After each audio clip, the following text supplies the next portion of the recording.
Buonasera a tutti, ben ritrovati. Prima ci vedevamo ogni domenica, adesso è trascorso un po' di tempo, però ci rincontriamo oggi con due appuntamenti importanti. Uno è una breve chiacchierata, a questo punto la chiameremo così, sul tema territorio, memoria e identità, che è stato inserito nell'ambito delle manifestazioni che sono state organizzate in quella che è la festa, o dovrebbe essere la festa della Sardegna, Saddie de sa Sardegna.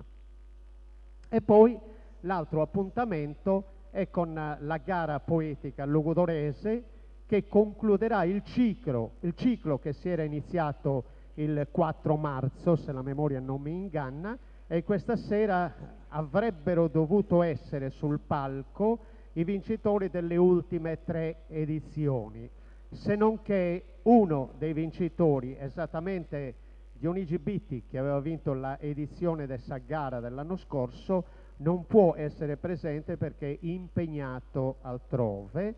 Di conseguenza gli organizzatori hanno pensato di chiamare un nome di sicuro richiamo, una personalità nel mondo della poesia improvvisata sarda, diciamo anche il decano dei poeti improvvisatori ancora in attività, di cui vi dirò il nome quando sarà il momento opportuno, così l'applauso bello caloroso glielo fate in quel momento e non adesso.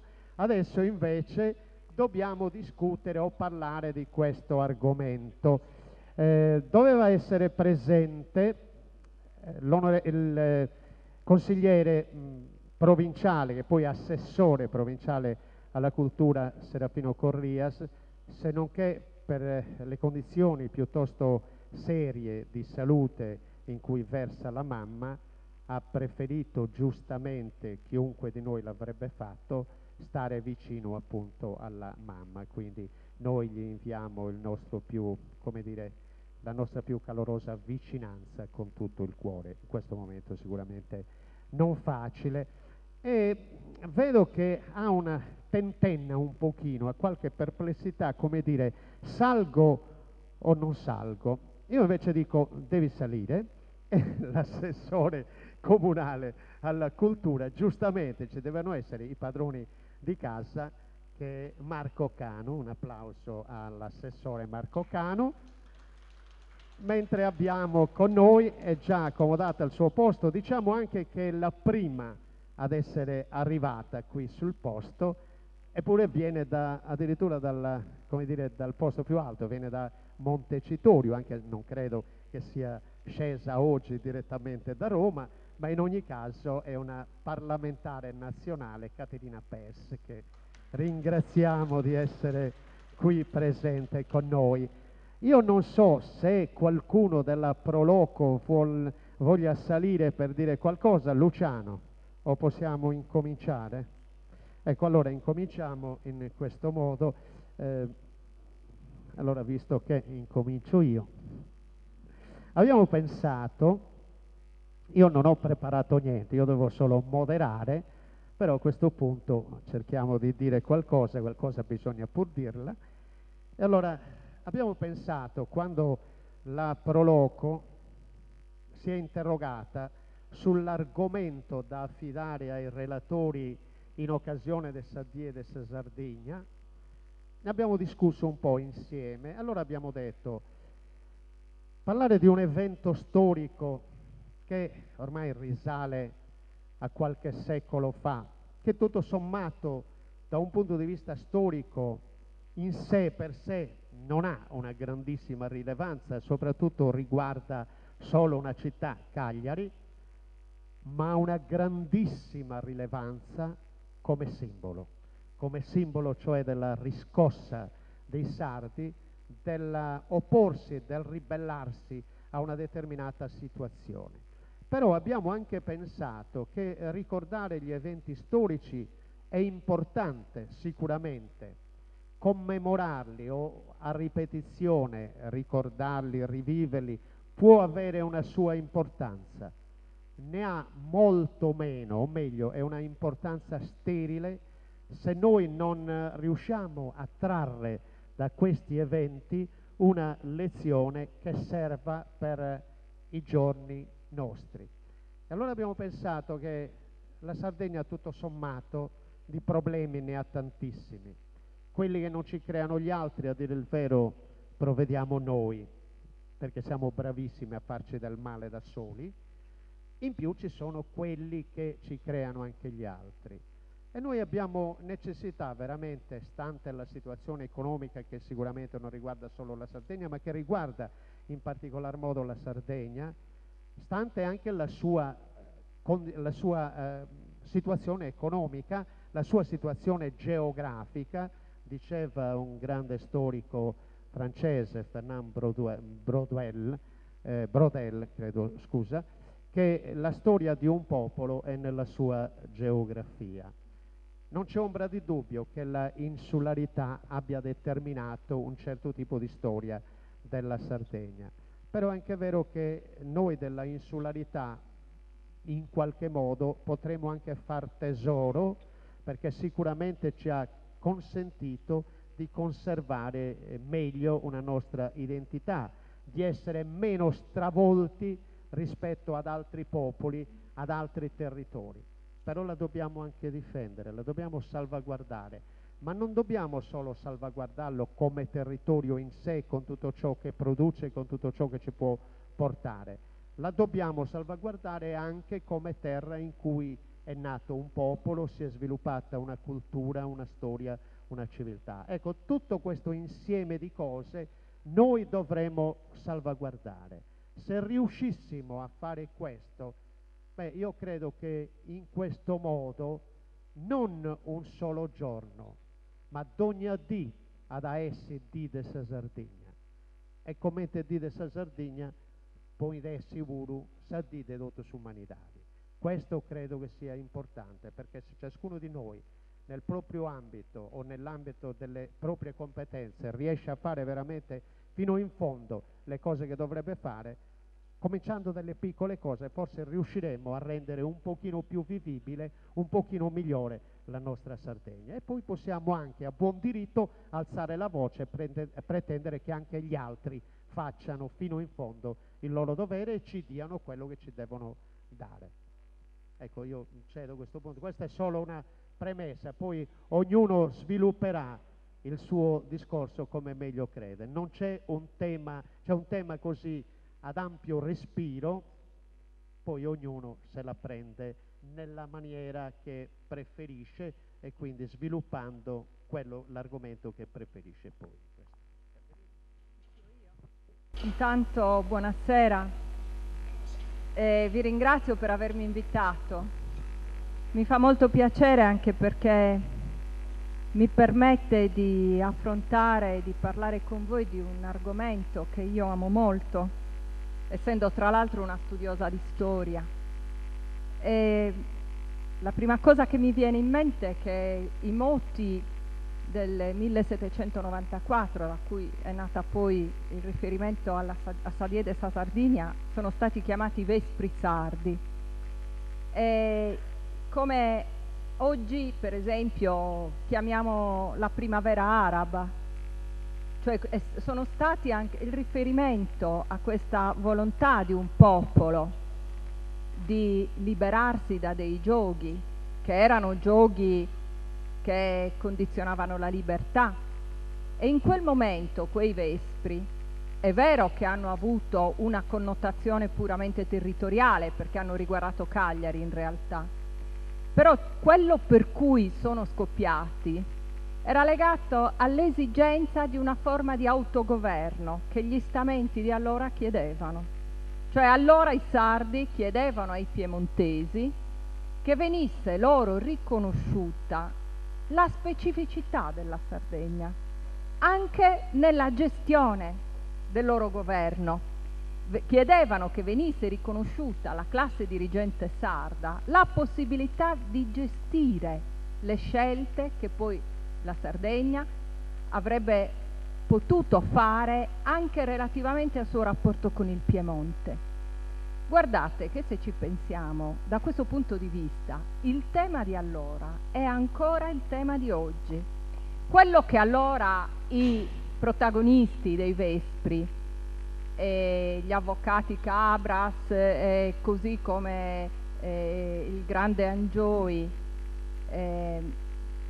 chiesero e volevano e rivendicavano, era il fatto che alla Sardegna venissero riconosciuti anche dei diritti relativamente alle tasse molto simili a quelli per cui noi oggi rivendichiamo con lo Stato italiano la famosa avvertenza sulle entrate. Allora, come dire che sono passati tanti anni, sono passati addirittura secoli, e il tema della centralità e della specificità di quest'isola rimane assolutamente in realtà, vorrei dire, non risolto. Certamente non affrontiamo la questione con una rivoluzione, certamente oggi ci troviamo a far parte di uno Stato democratico, certamente in Sardegna oggi ci sono tante realtà e dimensioni politiche che richiedono l'indipendenza e altre che invece si riconoscono come parte di una realtà che invece è nazionale. Tuttavia il tema della specificità rimane. Questa è la prima riflessione che volevo fare, per dire quanto è attuale in realtà la celebrazione. Cioè, è vero che parte da una realtà circoscritta che era Cagliari, però è vero che le rivendicazioni sono le rivendicazioni di oggi, ancora. L'altra riflessione che mi viene da fare è che se oggi qualcuno guardasse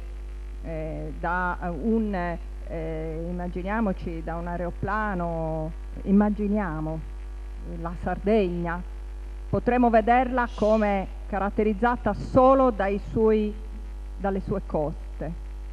Potremmo vedere le coste verdi e nell'interno della Sardegna un grande buco nero. E cioè il problema della Sardegna oggi è lo spopolamento di quella che Remo Bodei ha chiamato la Sardegna di dentro, e che è un termine che io amo molto perché sta a significare come la Sardegna di dentro, quella che poi in realtà ha tutelato nei secoli dalle invasioni, ha tutelato l'identità, tutelandone prima di tutto il territorio, è quella Sardegna che si sta spopolando. E questo è il vero grande problema. Stanno chiudendo, noi abbiamo il 74% dei comuni della nostra isola sono piccoli comuni. Sono comuni dove stanno chiudendo gli uffici postali, dove stanno chiudendo le scuole, dove stanno chiudendo, diciamo, tutti quei luoghi anche di socialità. Addirittura in certi posti stanno chiudendo le parrocchie perché c'è la crisi delle vocazioni.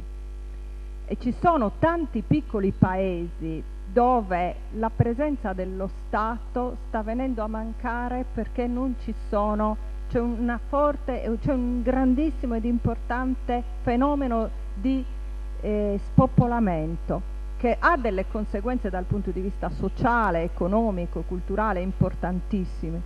Noi abbiamo tanti piccoli paesi che stanno diventando villaggi albergo, dove in realtà, se ci pensate, questi paesi le case vengono comprate dagli stranieri.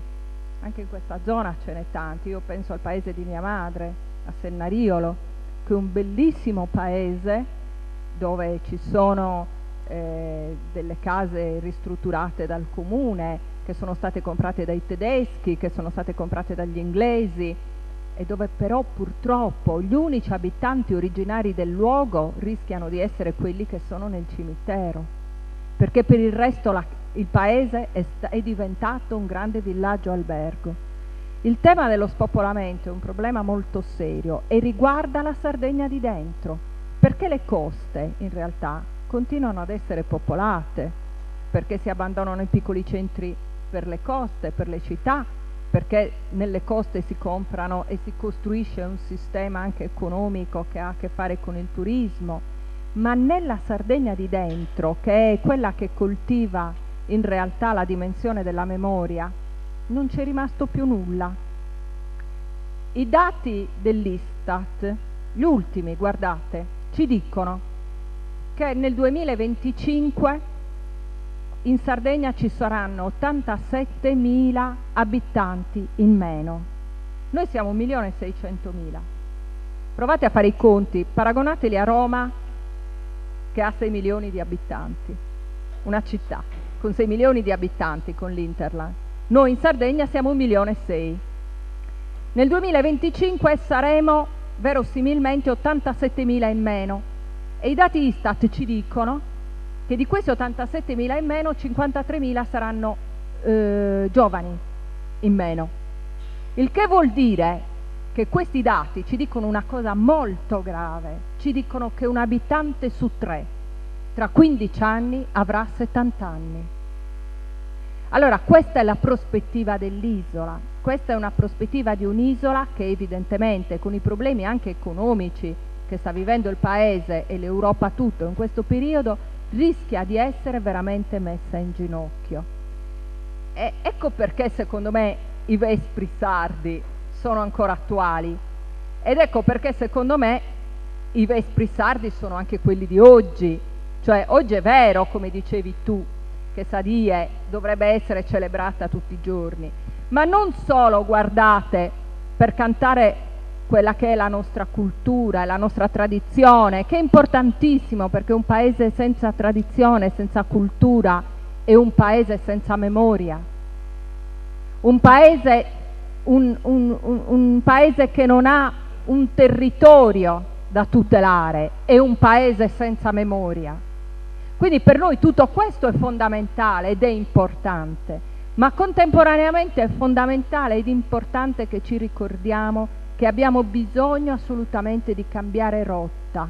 E allora io, guardate, non la voglio fare lunga perché vorrei lasciare lo spazio anche all'assessore e poi perché non vi voglio annoiare, siamo qui anche per sentire di cultura, però mi chiedo quali possibilità abbiamo di uscire da tutto questo.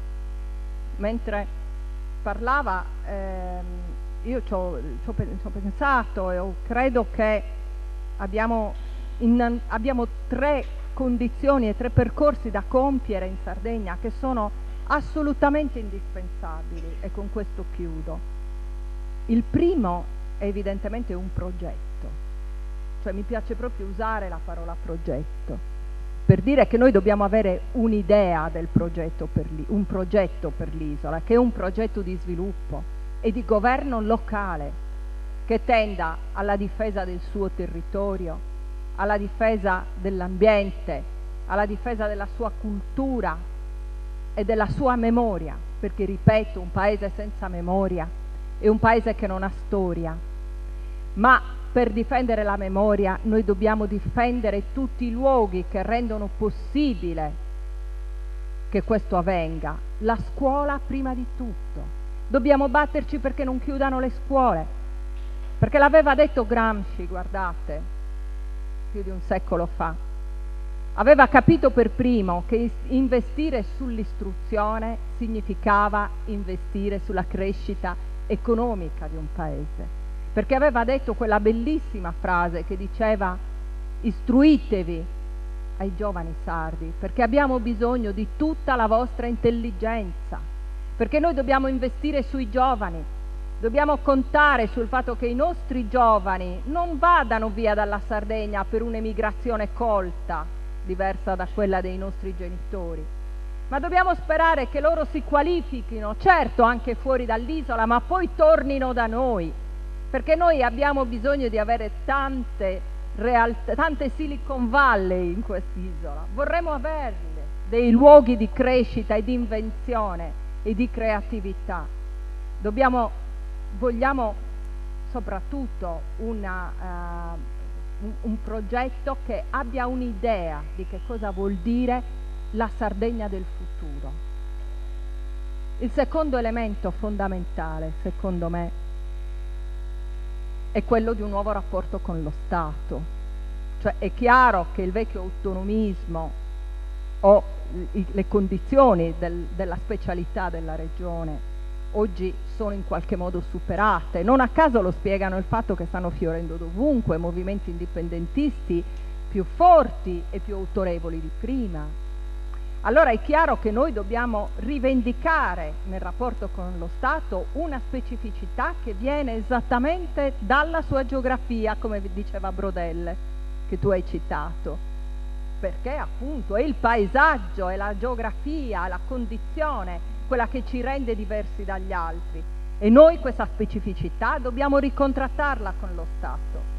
Prima fra tutti quella che è legata all'avvertenza sulle entrate, perché se lo Stato ci riconoscesse quanto ci deve dal punto di vista fiscale, se ci riconoscesse l'applicazione del famoso titolo quinto della Costituzione, perché non pensare che i sardi orgogliosamente sarebbero capaci di farcela da sola? Quindi io non sono un indipendentista, ma sicuramente credo che noi dobbiamo chiedere una maggiore sovranità allo Stato italiano. Il terzo punto fondamentale, con questo chiudo, una classe dirigente che sia, mi piace usare questo termine, coraggiosa nel portare avanti queste rivendicazioni e che non viva alla giornata, come un po' sembra che stia accadendo. Il futuro della Sardegna è legato a questi elementi, perché una classe dirigente coraggiosa è una classe dirigente che, rivendicando la specificità, rivendica una terra che possa diventare anche autonoma nelle scelte rispetto alle servitù militari, rispetto alla energia, rispetto all'uso dell'energia, rispetto ai trasporti, rispetto all'istruzione. Cioè un progetto, in definitiva, che contemplando tutti questi tre elementi faccia di questa terra veramente un presidio di pace e di lavoro. Ecco, questo è il mio sogno. Grazie.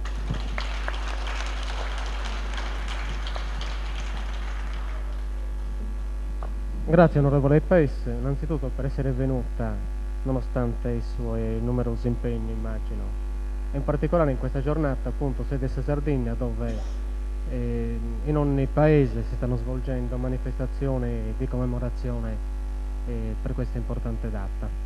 È difficile articolare un discorso adesso preparato negli ultimi minuti sul tema della giornata, sviluppo, memoria e identità della regione. I temi sono stati sviluppati anche abbastanza in modo approfondito da lei e io non posso far altro che condividere queste tematiche. Nello stesso tempo non possiamo in questo giorno non ricordare che in quest'anno di grave crisi economica, nonostante i tagli effettuati dal governo nazionale e anche noi nel nostro piccolo, nel nostro bilancio comunale, nei bilanci che riguardano l'agricoltura e tutti i settori sport, lavori pubblici, si tende, nonostante questo grave momento di crisi, a salvaguardare i fondi per questa importante manifestazione dessa gara che oggi tiene la sua serata conclusiva. E gara che oggi arriva appunto alla finale ed è l'unica manifestazione, come abbiamo ricordato anche la prima giornata, l'unica manifestazione in Sardegna di concorso poetico di gare nottate. Quest'anno si è voluto accorpare in questo ciclo di serate dedicate alla cultura della lingua sarda anche la serata serpentina che si terrà domani. La invito già da adesso a partecipare. Serata serpentina, e a fine anno ci saranno le serate dedicate a Saganzone Longa e a serpentina. A Saganzone Longa è chitarra e mottetto su campidanese.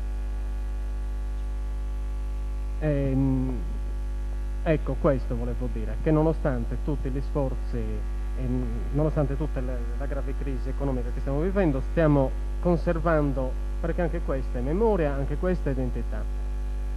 Purtroppo a livello nazionale pure non si tende a considerare la cultura un settore trainante dello Stato, però dobbiamo investire in cultura, come diceva anche lei, come diceva Gramsci un secolo fa, Dobbiamo investire in cultura perché perché in questa cultura possiamo trovare il nostro sviluppo. 30 anni fa, 40 anni fa, quando sono arrivate le industrie che hanno preso, grazie alle sovvenzioni pubbliche, numerosi appunto contributi, sradicando dall'identità quelle zone interne dell'isola dove si sapeva fare una cosa e li hanno costretti ad inventarsi altre cose. Questo è stato il primo passo per lo spopolamento di quei territori, perché non dobbiamo investire in cose che ci vengono imposte dall'alto, ma dobbiamo sviluppare un'economia che affondi le sue radici sempre nell'identità. E con questo concludo e vi auguro una buona serata. Grazie. Bene, credo che sia più che sufficiente quanto è stato detto. Aggiungo solamente una cosa e riprendo quanto avevo detto prima. È vero. È arrivato. Allora sì, prima è arrivato il sindaco, che è il sindaco di Nuraghi, che io invito qui giustamente, il padrone di casa, quindi che salga sul palco. E dovevo aggiungere semplicemente questo: è giusto che ciascun paese utilizzi e sfrutti al meglio quelle che sono le sue risorse e le valorizzi. L'unica colpa che io do a noi sardi, e l'ho detto prima, è che ci facciamo del male da noi stessi, che se per esempio in una determinata località un'amministrazione comunale dà l'avvio a una determinata iniziativa, poi magari la successiva amministrazione comunale, che è di diverso colore, anziché continuare su questa portare avanti questa iniziativa, cosa fa? La fa cadere e magari ne incomincia un'altra diversa che subirà eventualmente la stessa fine, farà la stessa fine se ci sarà nuovo cambiamento. Ecco, se invece noi ricordassimo, ecco cosa intendo dire io, che sa Dio della Sardegna deve essere, che tutti i giorni devono essere Dio della Sardegna, quando tutti noi, togliendoci, spogliandoci di quelle che sono le nostre posizioni politiche, le nostre ideologie, riuscissimo a capire veramente, a renderci conto, ma dentro, nel profondo, che siamo tutti figli della stessa isola, che siamo tutti sardi e agissimo di conseguenza, beh, a questo punto veramente tutto ciò che è successo alla fine del XVIII secolo avrà avuto un significato non solo per oggi, ma avrà conseguito anche la sua vittoria più bella. Ecco, questo volevo dire. Adesso io cedo il microfono. Ma no, te lo passo io, il sindaco è giusto.